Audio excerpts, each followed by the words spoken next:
in it, and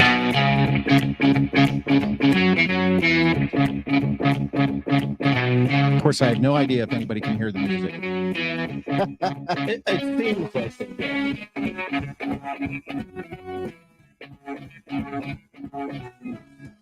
Nah. They can't hear the music. I don't even care if they can hear the music or not. Welcome to the Sports Porch Philadelphia. Let's put the music this way. Is it working? Now it is. Now it is? Yeah. Okay. Yeah. There we go. We're doing our best for you. I know. Amateur. It's a good thing I'm a professional at this. It really is. Amateur hour. It, here in the Berg. Yeah. That's all right. Well, listen, guys, welcome to the Sports Porch Philadelphia. Welcome. Of course, we are live all over the world on Facebook, LinkedIn, YouTube, and X.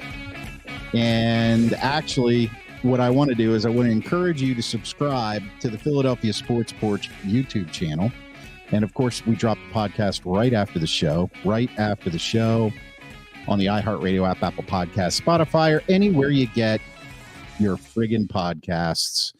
And anywhere you get them. Yeah, anywhere you get them. Well, Schwaber, I'll tell you what. We watched a couple crazy games yesterday, and we'll get to some opinions on that. Sure. And if you're just tuning in, I want to thank you for being here. What we do here is we talk all things Philadelphia sports, and Mark tells me, because he's the true 4-for-4 Philadelphia guy, that I'm not allowed to refer to it as Philly, but I did live in Philly for 5 years with you and everybody calls it Philly. So we're on the Philly porch right now. We talk Philly sports. We're going to go right down the pages of Schwaber's old notes. We're going to start right now on page 1 with the Eagles. And we got a couple hires here. We got Vic Fangio as the defensive coordinator. That he is. And what, Zach Robinson? No, not Zach Robinson. Who's the offensive guy? Kellen Moore. That's right, Kellen Moore. Kellen Moore from the Cowboys. Well, it used to be Cowboys. He was with the Chargers. Then he went to the Chargers, yes, right? Yes. I guess Jim Harbaugh didn't want him. Probably. Probably. So what's your take on that? Let's talk about Vic Fangio. We've had a ton of shows this entire season about the Phillies defense and what it lacked, and the debacle with, demoting what's his name, Desai, and promoting Patricia right. Pencilhead, yep, and all that stuff. And so now they bring in Vic Fangio, who to me is he's all right. I mean, I don't see anything special with this guy now. Do you? I don't know. Here's what's interesting about it. So one thing about it for sure is he's a very, very seasoned defensive coordinator. Yeah, he's been around a long time. When he was back with the 49ers, he had them first in the league in turnovers one year. He had the Bears defense as number 1 year. Here's the thing. Look, there's something to say for, he runs the Vic Fangio defense, and there are disciples of Vic Fangio that try to run his defense. So I definitely feel like it's good to have the architect instead of the disciples. Now, I'll start with the positive, and then I'll kind of go with the negative. So here's a positive. This is something that I was unaware of that I heard on Philadelphia Sports Radio today. Apparently, about a year ago, they took Andy Reid, Sean McVay, and Belichick, I believe. And they asked all three of these guys, who is the hardest defensive coordinator to game plan for? And they all said Vic Fangio. They didn't say Spags. I guess they're not going to say. Probably not going to say the guy who's running the Chiefs. But that surprised me. Yeah. So that's a good thing. At the same time, I'm not really a big fan of the defense. It's a lot of 2 safety sets. And so what that basically means is they try to prevent the big play. Translation, bend don't break. There you go. And the hated phrase. And your cornerback's 10 yards off the ball when it's 3rd and 4. Yeah. I hate that. I hate it. And here's the other thing too. The bottom line is, it doesn't matter how good Vic Fangio is. If you don't have the personnel, you don't have the personnel. That's exactly right. I mean, and the Eagles, in my mind, need 2 linebackers, a safety, and a corner, to have the defense back to where, they could really be respectable. Yeah. And that's a tall ask in the offseason. Yeah, it's a tall. You got the draft. Ask. You got the draft. I mean, but I think the one thing that I do think is positive is, at least I always find, what Howie Roseman does is he seems to, bring the team back from oblivion, time after time. And usually what happens is he learns from his mistakes. And I think that this is hopefully learn from your mistakes move, where basically he said, you know what, it wasn't smart to have 2 first-time coordinators last year. Yeah. And so now we're going to have some seasoned guys that really know what's going on, and they're really doing even more than that too. Like they're bringing in a lot of guys under these guys. So there's a guy, I can't remember his name, but he was the defensive coordinator for Seattle, who, there'll be a new coach in Seattle. So he's been given permission to look around. So he's going to come in, he's going to coach the Eagles defensive line. Okay. And another guy from Seattle right under him is going to come in and coach the defensive backs. Yeah. They're looking at Mike Caldwell, who was the Jacksonville Jaguars DC, who was just let go. Right. To coach the linebackers, so they're really bringing in a veteran staff so that hopefully you don't get the kind of garbage play that they had last year where guys didn't know where they were supposed to be. Right. So, I think they're positive moves. But again, I think it really still does come down to, you need the personnel. And so it's really going to be up to Howie to do something, one thing I do think is, Howie always likes to make a splash, and his splash last year was re-signing Slay and re-signing Bradbury. So one of them was good and one of them was really bad. Mm-hmm. Now, I mean, you really can't fault him at the time. I mean, Bradbury the year before, the year they went to the Super Bowl, was the number 1 ranked cornerback in all of football, according to Pro Football Focus. So, right. So I mean, who knew? You couldn't predict he was going to drop off the cliff like that. Although you could also say, well, don't pay guys that are over 30. Right. But Slay's over 30 and he had a good year. So, the bottom line is he's going to need a corner. So they're either going to sign a big name cornerback, or they're going to draft a corner probably in the first round. It'll be one of the two. Right. And I think they'll definitely bring in a veteran linebacker. That's for sure. And they'll probably draft a safety high, or, pay for a safety. Try to find like a safety that's kind of on the rise, like when they signed like a Rodney McLeod, 7 years ago or whatever. You know what I mean? So yeah, I think this off season is going to be about rebuilding the defense, and we'll see. I mean, I'm not sure. I'm not really sure what Nick Sirianni's role is. Yeah, that's that. I mean, that's been pretty much that's the question right now. Is and we always do this, and we don't know what goes on behind closed doors, right? But the real issue is who's in control. And Steve's on the porch with us here. Khalil Mack, a free agent. He's on the older side of things though now, but he's still playing really well though. Yeah, I was going to say he still has a motor in him. I think he had a 6-sack game this year. Yeah, I guess this old Cowboy's got a little more football left to play, as Ben said. But so between those two new coordinators, Fangio and now let's go to the offensive side of the ball, Kellen Moore. I am. What do you see there? Yeah, I am real excited about Kellen Moore, because wasn't it Sirianni's offense really? Yeah, wasn't he calling the plays?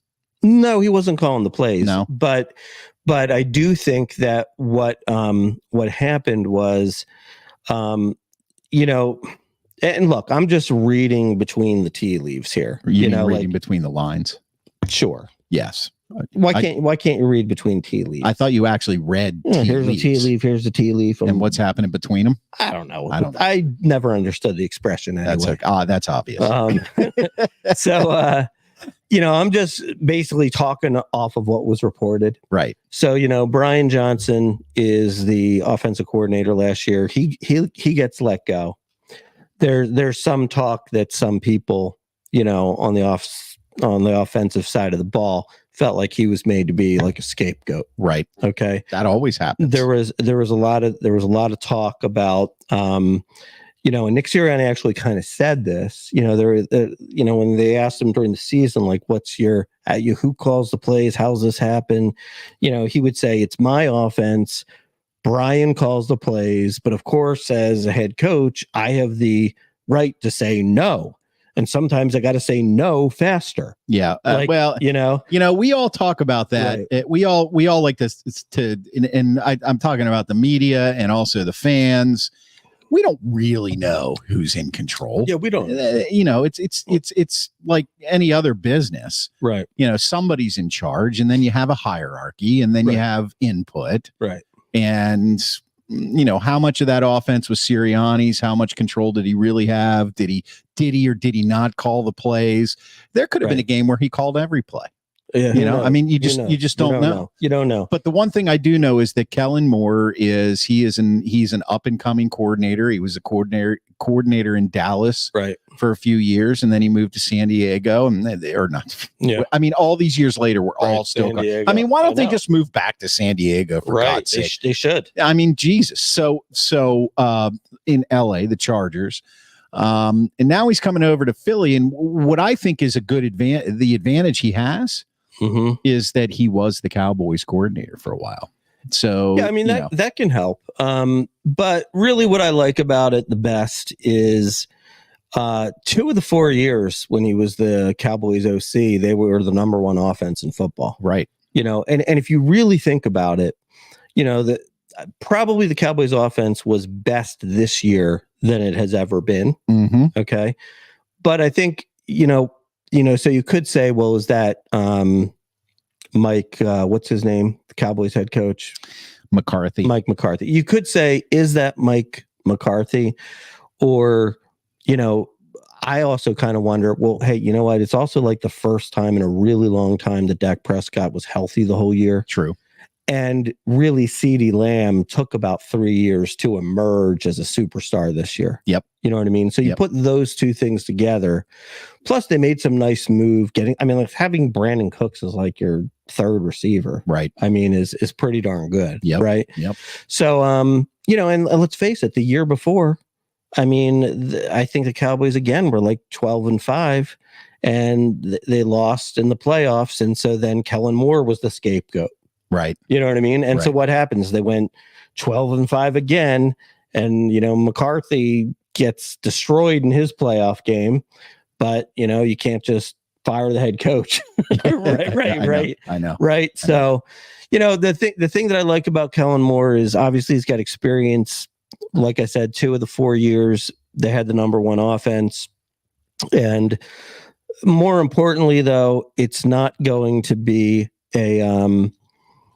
it shouldn't be anyway the same offense. Right. And there's 2 things that the Eagles don't do that I was looking up some stats that Kellen Moore does a lot. And number 1 is line up under center. And number 2 is use motion. Okay. Yeah. And, look, the Eagles, in the year they went to the Super Bowl and almost won it with Hurts, I mean, look, they didn't use motion, and they ran every play in the shotgun that year too. Okay. And they almost won the whole thing. So it's not like we can say their offense was bad. No, there's just more tape on it. Yeah. There's this more year. They scrutinize it more. Yeah. There's more tape on it. People catch up to you a little bit, starts looking stale. And to me, though, the whole idea behind, like when you're under center, Like that's real play action. Right. You know, when you're taking a shotgun snap and you just like fake to the side, that's not real play action. That's right. You know what I mean? Yeah. So that's number one. And then number two, when you're using motion, well, that's when you get the linebackers, you know, start waving their fingers You around got it. and everything. Yep. Like the whole Motion is how you get the defense to hopefully give up what coverage they're in. right, If right. they're disguising it or not. Right. And that's the whole thing, is that you want to make the defense think. And I think, you know, towards the end of last year, people weren't thinking, you know, against the Eagles. They were just standing in place. Yeah. And they pretty much knew it was a run or a pass based on the formation, you know, and it was becoming kind of predictable. Right. So I'm looking forward to, you know, seeing what he can bring. I think one of the toughest things when we talk about being predictable and not using motion, I think one of the toughest things is when you get into a game plan and you have they say a lot of coordinators script the first 10 or 15 plays, Mhm. but then something goes awry, Right. and you're off script. Right. And that's when you become more predictable because you don't have motion. So then Mhm. the defense says, okay, we've got him off script, but they're not running any motion plays, so we can still predict what's going on. If you're using motion on almost every snap, then even if you're off script, you may still get the defense to tip their hand, and you can call out of a play and run something else. So, right. I'm a big fan of that. I do not like to see offenses that do not use some of that motion. And when you look at the most high-powered offenses, when you look at like Kansas City, Mhm. okay, now Right. everybody says, oh, well, they didn't have the best year. No, they didn't have the best year for them. But Mhm. you take their offense in any other city in this country, we'd have taken it all day long. But they have motion on every single play. Every offensive snap, somebody's in motion. And sometimes it's crazy motion. Like the Right. guy runs Right. behind Mahomes, Right. and then he does like a little circle, and then he runs the other way. Right, right. You know? Well, and that's the thing, you know, the other thing too is like, look, good teams are able to communicate, and everybody knows where they're supposed to be and who they're supposed to cover on a given play. When you start getting into like more of the mediocre teams, right? They sometimes don't know how to communicate, and they bust a coverage because you got two guys running. Yeah. You know what I mean? So, you know, so I'm looking forward to that. You know, so that's kind of where we are with the Eagles. Well, at least, and of course, we all know it's early, so it's Right. and it's real early. We got 2 Right. weeks of Travis Kelce and Taylor Swift hype coming up here, which Yeah. I can't tell you how much I am looking forward to that. I am not looking forward to that. Completely facetious. Yeah, I'm so sick and tired of that, but unfortunately, going to have to live with it. And then we're going to watch the Super Bowl. But I think what's a really refreshing thing for the Eagles is something you touched on when you were talking about Vic Fangio. Kellen Moore's a little younger, but you've got two guys that have a track record that are successful. Fangio is going to bring a little old school, a little new school. Right. Kellen Moore is a little bit more of that new school, but he knows, he Right. also has that old school in him. I don't, and I want to move right into this game yesterday, Mhm. especially the Detroit game, the Niners in Detroit. And of course, social media is on fire right now about Dan Campbell. And I actually really respect what Dan Campbell said in his news conference when he said, look, I stand behind my decisions. I don't regret making them. I know I'm going to take a lot of flack for it. I get it. It's part of the gig. Right. I mean, to me, that's a coach, who's addressing the situation and saying, go ahead and criticize me. I totally get why you're going to criticize me. I still think, let's take the drop passes out of the game because everybody's going to say, well, if Reynolds had caught those passes, blah, blah, blah. Listen, there are dropped passes in every game. It's rare you don't have somebody drop a significant pass or miss catching one. Look, when you have a chance to put points on the board, you put the points on the board. That's what you do. Well, here's the one thing though, and I was actually saying this during the game, and very few people are talking about it. I know exactly what you're going to say. Go ahead. Yeah. So I actually dug up some more information today. Almost spilled my coffee all over the computer and wiped out the show. so this kicker has only kicked for a handful of games in his career. He is also over 40 yards. He is 50% lifetime. Yeah. So, you're talking about like a 47-yard field goal and a 48-yard field goal. I could see him not feeling so confident about that. And so instead of saying, let's roll the dice and see if he makes it, hey, we can make a 4th and 2. Yeah. I don't have any problem with that. I'm never going to get upset at somebody for not being aggressive. It's kind of like this. I look back on the Eagles Super Bowl victory and then the most recent Eagles Super Bowl loss, right? And in the Eagles Super Bowl victory, they had a 4th and 1 at their own 38-yard line. And Doug Peterson basically said, you know what? We can't give the ball back to Brady. We're going to go for it. And they got a 1-yard pass to Zach Ertz. He catches it. We go down. We score a touchdown. Then the Patriots get the ball. We sack him. Brandon Graham. We win the game. Yeah, right. Yeah. And that's aggressive, going to win. Now, conversely, Nick Sirianni had the same exact situation. They were tied with Kansas City. They had like a 3rd and 2, like at their own 40-yard line, and he punted it. And there was, you mean 4th and 2? Yeah, it was 4th and 2. Right. He punted it. And they just let Mahomes go all the way down the field, and we really never got a chance. They kicked a field goal with like 20 seconds left. Yeah, so like I get why. Look, in the moment, what you're thinking is, and granted, I'll give it to you that I do think you should have kicked the field goal that would have put them up 3 scores, because that one. If you get that field goal and you're up 3 scores, then, all of a sudden, anything that San Francisco had accomplished after the half, it's all for naught because it's the same score. That's right. Right. And there's no momentum. And then you kick off, they get the ball in the 25, and then they have to go 75 yards just to get into the same place they just were. Right. Right. So I get that one. But I also see, the idea behind, let's go for the kill. We're on the road. Nobody thinks we're going to win.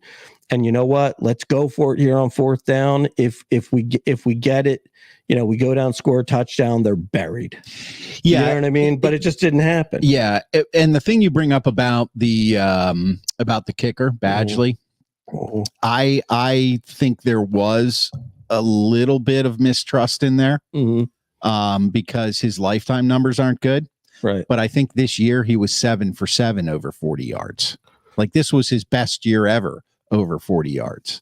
I don't think so. I think it was like no, I think he only kicked like 1 over 40 yards. Yeah, whatever it was. Yeah. All right. I didn't do any research before the show. Maybe I just made that up. No, I heard that on the radio, so they were wrong. They were wrong. Yeah. Anyway, I guess and he's obviously he's not going to say at a press conference, our kicker sucks. Right. So, right. I wasn't going to put him in. So there's always going to be that question. Right. But at the same time, he's an NFL kicker.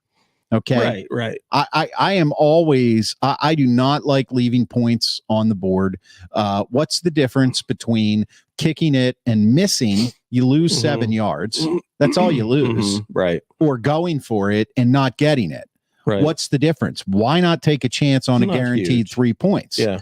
And what people are also not talking about, and what they're really blowing up everything up about here, is the analytics. Is Dan Campbell just a straight analytics guy, or is he the old school ball coach, or what is he? Was he true to himself because that's what he did all year? Go for it on 4th down and all that kind of stuff. And it's like, no, it's not. It's not about the analytics. It's about the fact that, there's a psychological advantage to even adding just 3 points. Right. So, you could make the argument that, well, you don't know what would have happened had they gotten those 3 points, those 2 field goals that they opted out not to do and go for it on 4th down were the difference in the game. They made those goals and San Francisco still scored all those points, right, they would have won by 3. right. It would have been Brock Purdy trying to get down the field to tie the game at the end instead of the opposite in that timeout debacle we were all going crazy about at the end of the game. And honestly, I think at the end of the game, here's Steve's got 1 for 1, 40-49 regular season. Thanks, Steve. Right. So there it is. So 1 for 1. It's 100%, right? So how can you say he didn't trust him? Because he was brought in near the end of the year. So the only kick that he ever made between 40 and 49, he made it. Right. But I guess what I'm saying is everybody discounts the psychological advantage to tying that game up or taking a 3-point lead. Because even though it's only 3 points, now the Niners, the pressure is on them. Like, we got to get another field goal now. Right. That's what you do. That's why I disagree with those calls almost 100% of the time. Yeah. Well, yes and no. I mean, look, here's another way of looking at it. Another way of looking at it is sometimes you don't win these big games if you kick field goals. No, but they were scoring touchdowns too. I'm talking about you're going down the field and you put another 3 points on top of their back. And yes, the Niners have, obviously this year the best team in the NFC. We thought, maybe it was Detroit, whatever. It doesn't matter. But you're putting another score on their back. Now they have to score 2 more times instead of 1 more time. So I am, and that's old school football. I mean, but there were, at the same time though, there were also a ton of other plays that killed them. Of course. Like for example, the great Ayuk catch. I mean, that was incredible. That's an interception. Yeah. And he doesn't make the interception, and then you get a life-changing play. You know what I mean? Yep. But it should have been intercepted, and that was huge not to intercept that. Right? Yep. That makes missing on 4th down in that scenario null and void. Yeah, true. Also, too, you know what? I didn't even notice this as the game was being played. I don't know if you noticed it either. Did you know that there was a flag thrown on that play, and that they were going to call offensive pass interference on Ayuk? And I remember the play, and they picked it up. Oh yeah, I do remember that. Yes, and they picked it up. Yeah. So, but it was an offensive pass interference. Yeah, I don't know. It looked like Ayuk pushed him.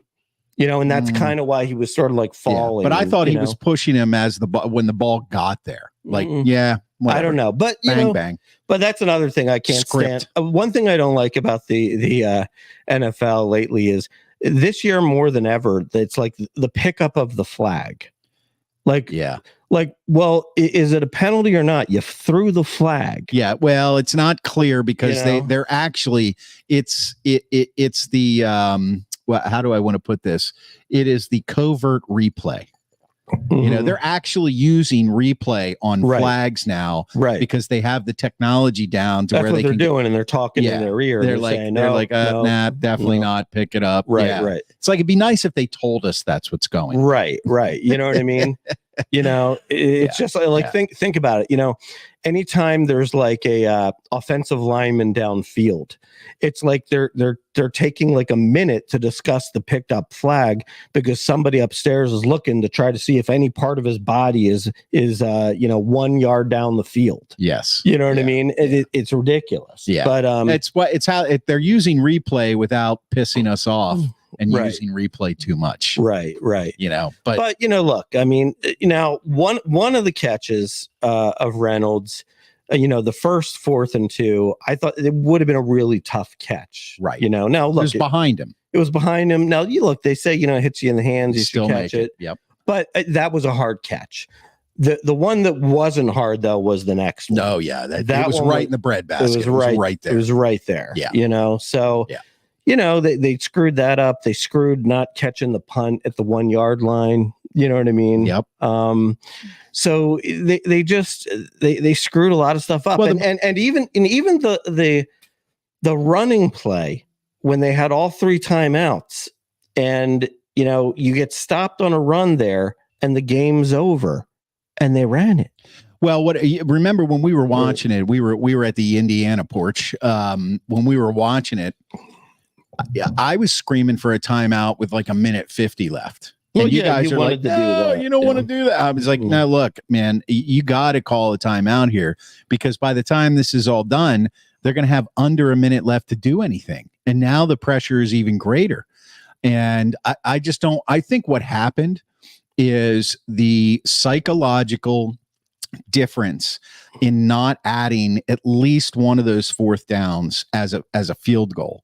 Instead of going for it and missing it.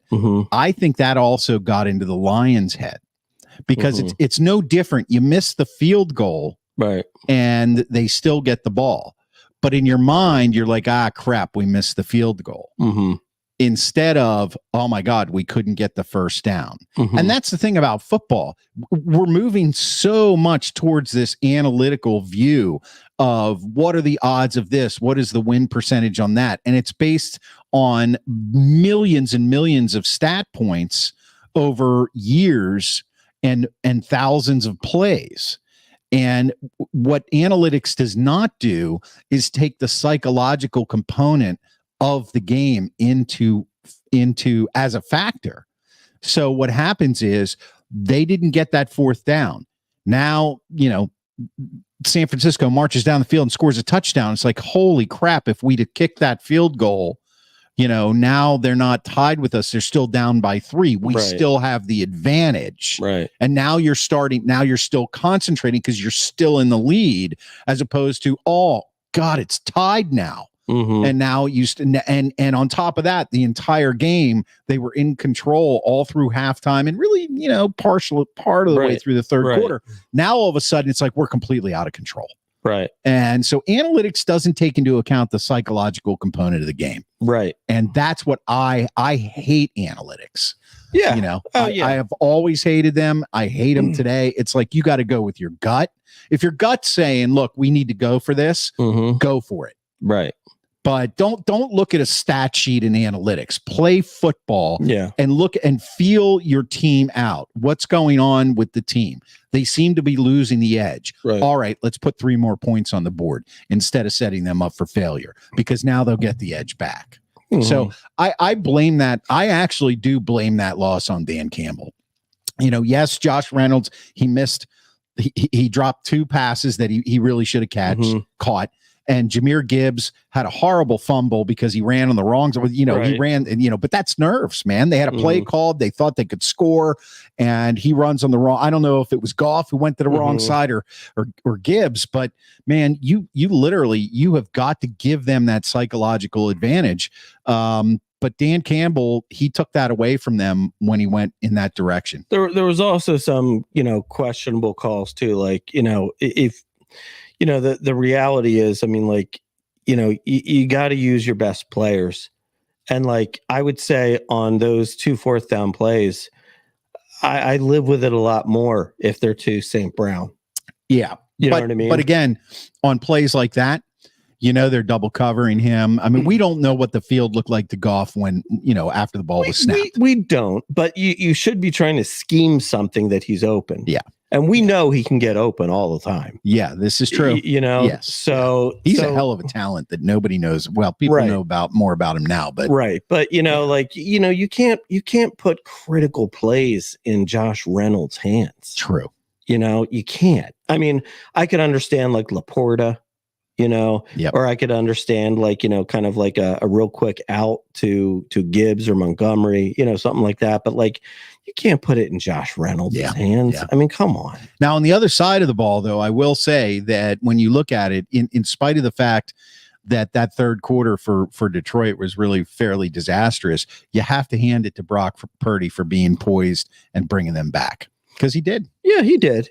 I mean, he actually, he was most impressive with his legs. Yeah, 48 rush yards. His legs is actually what carried some of those drives. Yeah, he had 267 yards passing, a touchdown, an INT, and 48 rushing yards. And it was the third largest conference championship comeback in history. Thank God for ESPN on the TV in front of me. Yeah. Perfect timing, guys. Thanks a lot. I'll tell you though, I always feel like when those things happen, they're you got to give credit to the team that comes back, but I always feel like it's more the other team that lost it. Yeah. Because it's almost like, I mean, think about it this way. It's like if you're Detroit, really all you had to do was play conservative, no turnovers, kick field goals, and you win. Yep. That's all you have to do. Yep. And they couldn't do either. They couldn't do it. Yeah, I mean, and like I was saying after the game, like if that's my team, like if I'm Detroit, I would have preferred getting blown out because then never. Yes, because then it's like, okay, well, you know what? We weren't good enough. We got to get to work and improve for next year. This is kind of like we were good enough and we coughed it up. This is more like this could have been our year and we blew it. Yeah. Yeah. Well, and it's interesting that Campbell said to the players, like, it's hard to get where we got. I mean, we should be proud of where we got because everybody counted us out. They thought it was funny when I said we were going to bite off kneecaps, but we may never get back here. So next year we have to work even harder. So, all right, well, that's enough. That's enough of that. Enough of that. Let's move on to page 2. The Sixers. I did see that Joel Embiid is out tonight. He's sitting out, and he sat out on Saturday, right? He is. What's going on?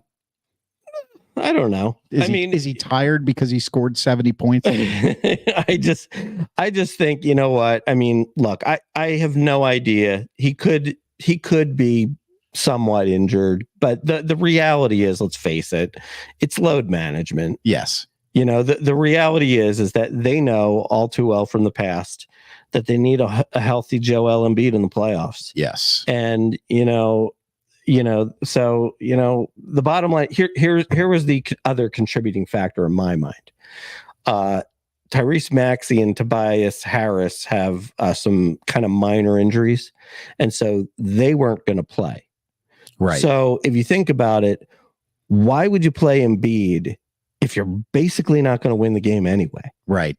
Yeah. You know what I mean? Yeah, that could be it. So it kind of makes sense. Now it's interesting because the league was very upset about it because it was a nationally televised game. And of course they wanted to be. Yeah. So they're doing an investigation of what? And whether he's really injured. And to be honest, I think that's why he's out tonight. So they can say, it wasn't, Why would we give up 2 games? Right. Yeah. Right. You know what I mean? Why would we let our season go to hell? Right. So not that it's going to go to hell on 2 games, but right. Yeah. Right. Well, we'll see. We'll see going on. So, I mean, really for the Sixers at this point, it's really just all about, are they going to make a move at the trade deadline, which is coming up pretty quickly? I can't remember the date, but I think it's the first week in February. Mm-hmm. And that will tell us a lot in terms of if they've got a legitimate shot this year or not.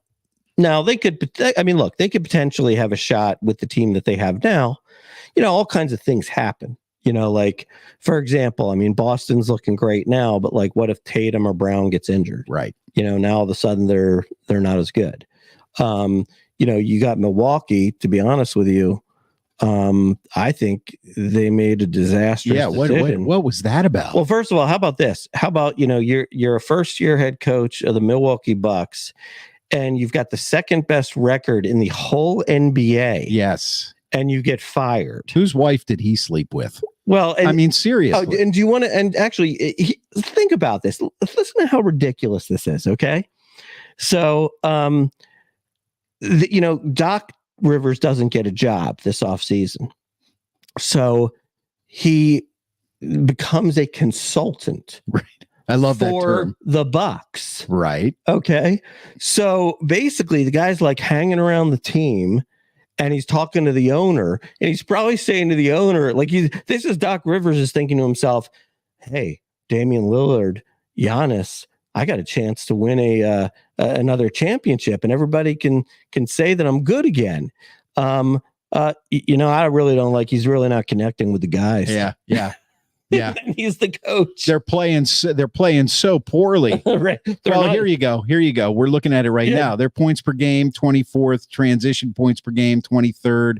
So they may have the second best record in the NBA, right? But they weren't performing as well as Doc Rivers thought they should be. To be honest, if you want to draw a parallel, that's like the 10-1 Eagles. Right. Exactly. They had this great record, but yeah, they weren't really good stat wise. Yeah. I question that too. That was really, that was a very, very strange move.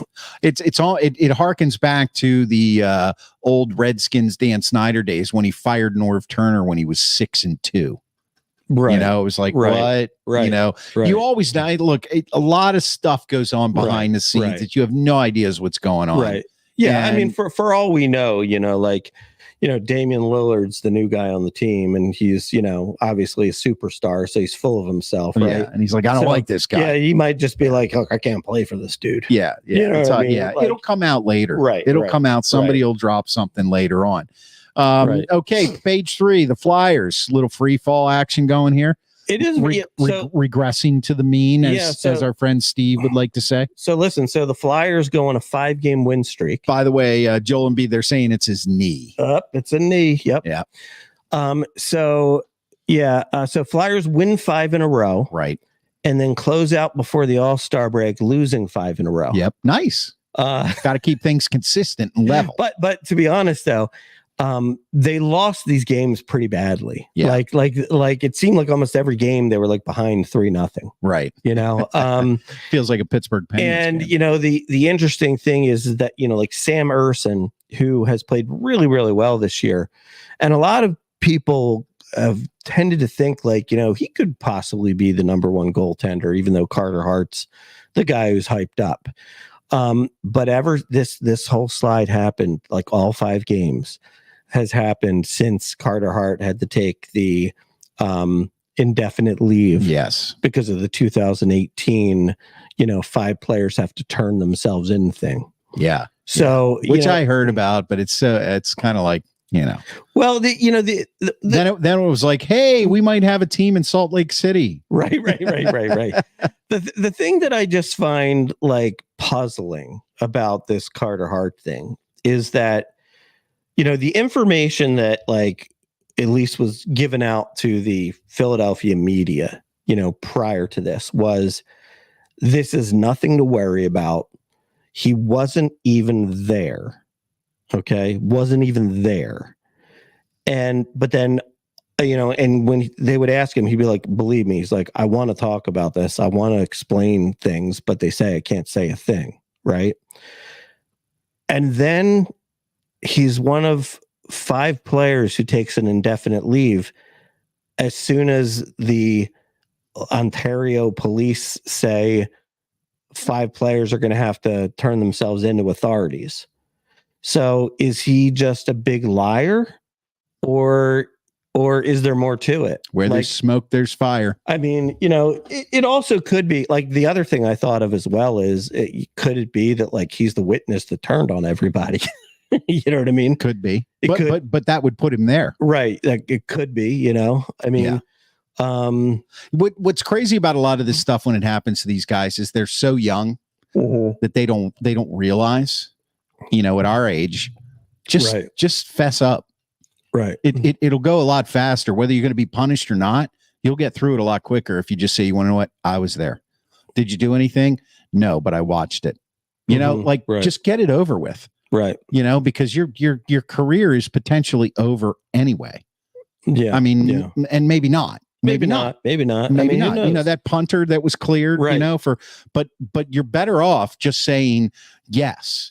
And Right. everything comes out. And the crazy thing about these kinds of events is then you let the media start to spin it however they want. Right. And then you have people that come out of the woodwork and say, I know what happened, and this is it. And Mhm. he's been that, and I saw him there, and he was a jerk. And just fess up, man. Right. We're human beings. When we're young and we're getting paid a lot of money, we do dumb things. Right. Really dumb things. Right. So, okay, if you get away with it, nobody's going to fault you for getting away with it because nobody's going to know. But the truth always comes out, and I love how the organizations, all of them, they circle the wagons. Why? Just say, look, these guys misbehaved. You're done. Or we have enough evidence that we know that he was not a determining factor of this event. So we are going to stand by him. But this whole back and forth stuff, it's kind of like, it's what gives these guys it's what gives professional athletes that stigma of, they always get in trouble and all that kind of stuff. Yeah. But I would say it seems like that's the kind of the main thing that happened at the start of this slide. Well, yeah, because now you get the team is kind of like, what direction are we going here? Because you never know how many other dominoes are going to be involved, even if it had nothing to do with the Flyers. Right. You just never know the impact that it's going to have. Right. And so it's almost like they got this for right now. It's like they were having you would have to make it into the playoffs, but almost like a Cinderella season. Right. And now it's been derailed. Right. And the better thing would be for Carter Hart to just fess up, because then maybe his teammates can move on. Well, but but what if he is completely innocent? Maybe he is. So, maybe he is. But you know what? When you say I'm innocent and I have nothing to do with this, right, and then they make you go on leave and you got to go to Ontario, that tells me that either somebody's lying and trying to include you, right, or you were there. Right. So, right. We should be talking about hockey, not about this. Right. Well, so here's the thing. Like right now, the Flyers are in a playoff spot. They're third in the Metro, and they're 5 games above the first team that's out of the playoffs, 5 points. So that's like 2.5 games. Right. So, I don't know. We'll have to see. Could it just be that, look, they overachieved in the first 40 games of the season, and now it's sort of caught up to them. I would guess that probably the answer is it's somewhere in the middle. They're not as good as they had been playing. They're also probably not as bad as this 5-game losing streak. So it all depends on where they're going to be. I actually kind of think that the Flyers, Danny Briere and Keith Jones, I think they know that, look, it's not a team that's going to win the Stanley Cup. So I don't think it makes a ton of sense to go out and look for people at the deadline. But I also think they're not thinking that they want to take core pieces and sell them off. No, I don't think so. Like I think more of what you're going to find is like, instead of like trading a Konechny, who's basically your best player right now, instead of trading somebody like him, it's like they're going to do the old trade like Rasmus Ristolainen, like, a big stay-at-home defenseman for some team that needs help on defense, and maybe we can swindle a second or a third out of somebody. You know what I mean? Right. Well, they're gonna make moves. More, kind of more like that type of thing. That's what I'm sort of guessing. Or maybe they take like a pretty good defenseman, but somebody who's like, he's good, not great, maybe like a Travis Sanheim, but he can score some goals. He can move the puck up on a power play. You might get a 2nd round pick for him. Right. Like that, that kind of, I think it'll be like those kind of moves. So we'll see. Yeah. We'll have, but it's kind of cool to have Flyers hockey back again. It does feel like they're, moving in the right direction. And, yeah, that's true. Steve mentions they did sign Tippett to a big contract extension. I think it's really good. What you do is when you identify a young ascending player, lock them in, and basically what they do is, I forget exactly what it was. It's either like maybe like 7 years, 49 million, something like that. So like an average of 7 million a year. And then it's one of those things where like 4 years from now, it's like, oh my God, they're only paying Owen Tippett $7 million, before he, if you wait 2 years, then maybe you're paying a crazy price. Yeah, well, maybe you can't afford him, right? And you lose him, right? Exactly. So that was, and you know what? Who they also resigned? They also resigned Palink, former Pittsburgh Penguin, who already has a career high in points and does a lot of penalty killing, and he's actually like had a really good year. What could have been? I think they love him because he's like a dirty work kind of grit guy. Yeah, you know. Well, that's what comes out of Pittsburgh: dirty work and grit. So I was happy with that signing too. All right. Well, listen, guys. Want to thank everybody for being here. Of course. We're live right now on Facebook and social media, but we do have the new YouTube channel, the Philadelphia, or YouTube. did I call it the Philadelphia Sports Porch? That is correct. It is on YouTube. Please subscribe. Mark's going to be coming on there on a fairly regular basis now and throwing up some thoughts, opinions on what's going on. And we got pitchers and catchers reporting in basically a week. So week and a half. Fast. That's fast. In man. early February. That's I think a week and a half. Yeah, that's fast. So we're going to be talking Phillies probably in the next show or the show after that. Yep. And no more Craig Kimbrell. Yeah, it's on the O's. A sad one actually. Just before we go, Rhys Hoskins. Yeah, is now with the Milwaukee Brewers. Yeah, and you know what? They had to replace Rowdy Tellez somehow. He went to the Pirates. Listen, I hadn't seen this yet, but the famous Rhys Hoskins bat spike with the big home run against the Braves in the playoffs. Yep. Apparently, the Brewers did like a welcome to Milwaukee.